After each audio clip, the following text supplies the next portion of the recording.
Namo Buddhaya, Namo Amitabha.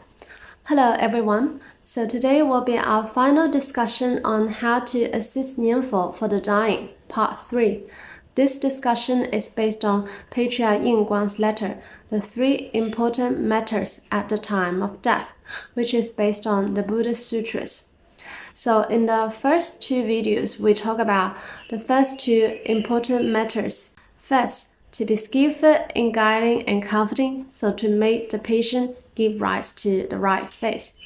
Now, if the patient wants to attain rebirth in the Pure Land, it is important that he or she has the right faith. So it's important before we even go into Nianfo, we need to first be skillful in guiding and comforting, so the person can give rise to the right faith, like faith in Amitabha Buddha, faith in himself or herself, to attain rebirth in the Pure Land. The person must not doubt. And once this has done, we can move on to the second step. Everyone takes turns to Nianfo to assist the person to keep the pure mindfulness of Amitofo.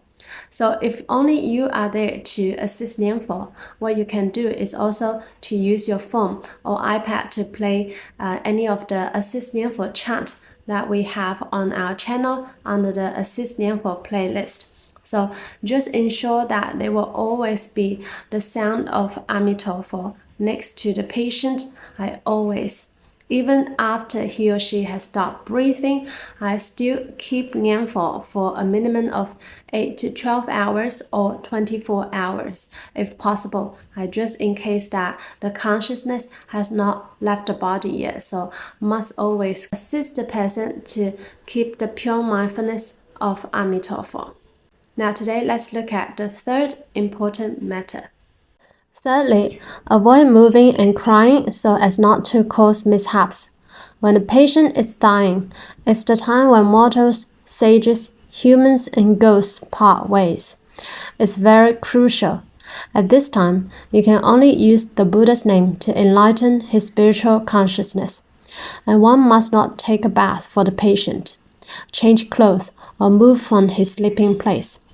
No matter how he sits or lies, he can only stay in his original position and cannot be moved a little bit, nor can you show sadness or even cry for him.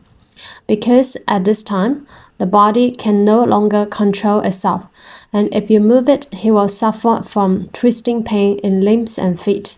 From the pain, anger will arise, and Nianfo will stop, and the consciousness will go with the anger, mostly will fall into poisonous snakes and beasts, horrifying to the extreme. For example, when a dying person sees sadness and crying, he or she will generate affection and seize Nianfo. The consciousness will go away with the affection, resulting in an inextricable bondage from life to life. At this time, the most beneficial thing is to recite the Buddha's name wholeheartedly. The most harmful thing is to move and cry to the dying person carelessly. If moving or crying makes him feel hatred or love, then how can he still be reborn in the West? Even a 10,000 hope is gone. So the last thoughts of the patient are really important. Our last thoughts really determine where we will go after this life.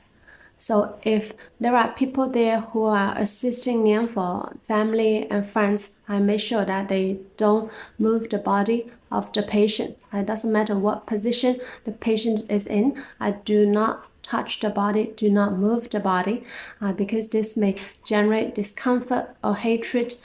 And also do not cry. I do not show any sort of sad emotions. I do not cry, do not drag the patient, etc. I do not do any of these things, because this may give rise to the emotional attachment of the patient, and he may lose the mindfulness of Amitabha Buddha. So if there are family and friends who are there, you must make sure that you communicate with them beforehand so they understand all these procedures, so they will not do any of these things to cause any potential accidents and risks, so the patient cannot attain rebirth in the Pure Land. Also, when a person is dying, the hot air from down up is a phenomenon of superbirth. From up down is a phenomenon of degeneration.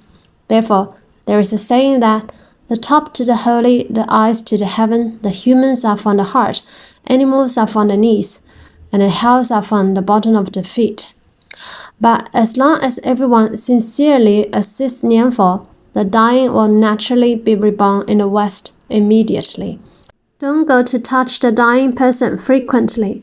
If the spiritual consciousness has not left yet, the stimulation will cause troubles and pains in his heart, so he cannot be reborn. This kind of fault is really immeasurable and boundless.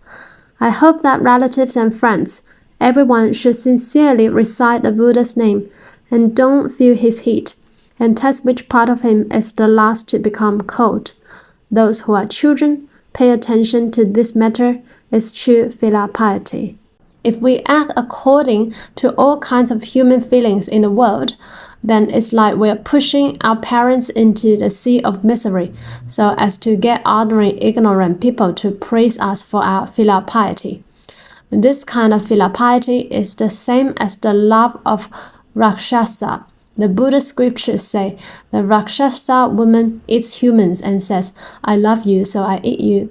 The actions of those ignorant people make their parents lose their great happiness and suffer extremely.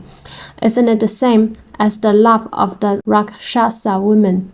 I say this not to be unreasonable, but to hope that people will be practical and make sure that the dead can attain rebirth and the living are blessed, to satisfy the filial sons and daughters and the sincerity in loving relatives. Maybe what I said seems a bit intense, but people who truly love their relatives must be able to understand. The sayings such as the holy is born from the top and the eyes to the heaven mean that after a person has lost his breath and the whole body has become cold, the one with the last heat left on the top of the head must have transcended the ordinary and entered sainthood, escaped from birth and death, and attained rebirth in the Western Pure Land. The fact that the eyes to the heaven means that if the last heat left on the area of the eyes and the forehead, then one is born in the heaven. The last heat is from the heart means one has returned to the human realm.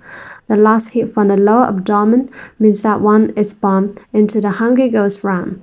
The last heat from the knees means that one is born into the animal world. If the last heat from the bottom of the feet, then one falls into the hell realm. This is the real situation reflected by the two forces of good and evil committed by the person during his life. Other methods cannot fake it.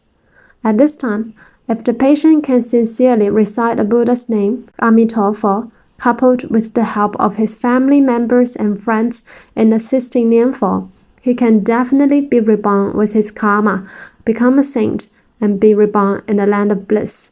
Don't touch and test frequently. This will cause trouble. I especially emphasize this and look forward to it and blessings.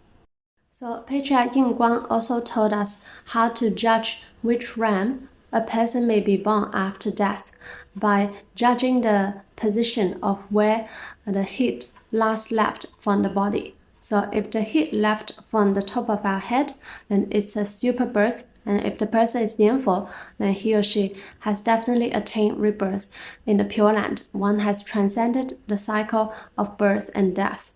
And if the heat last left from the area of the eyes or the forehead, this is when the person attains rebirth in the heaven. Now, if the heat left on the heart, then the person has returned to the human realm. If the heat left from the lower abdomen, then it's the hungry ghost realm.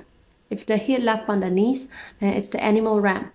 If the heat last left from the bottom of the feet, then one falls into the hell realm. So all these are also based on the Buddhist sutras.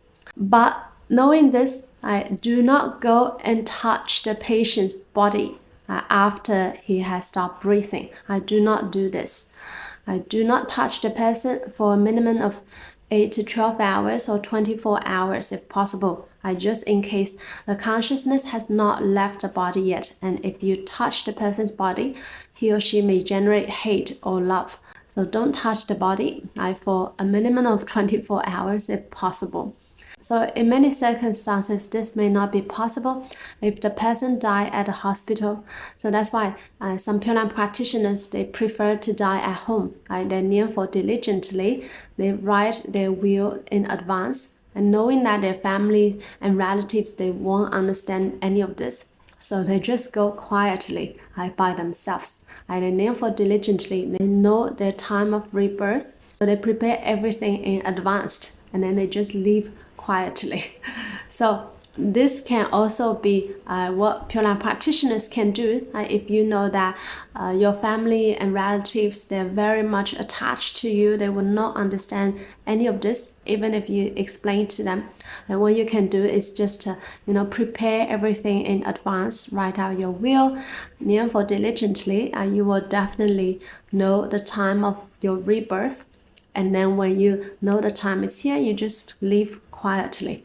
So many Pure Land practitioners, even include some Dharma masters, they also do that. If they know that the disciples are very much attached to him, if he lives among them, then they will tell him, not to leave. They may be crying, etc. So they also choose to attain rebirth quietly. If you know that your family and relatives, they will not understand any of this, this is also what you can do to practice diligently. Then at the time of death, maybe a few days or a few months before, if you practice super diligently, if you Nianfo really single-heartedly, without any other thoughts, you will be able to know your time of your rebirth. Even now, I say your rebirth may be happen when you are 80 years old, but you can know your time of rebirth maybe when you are 30, if you're really, really diligent with your practice.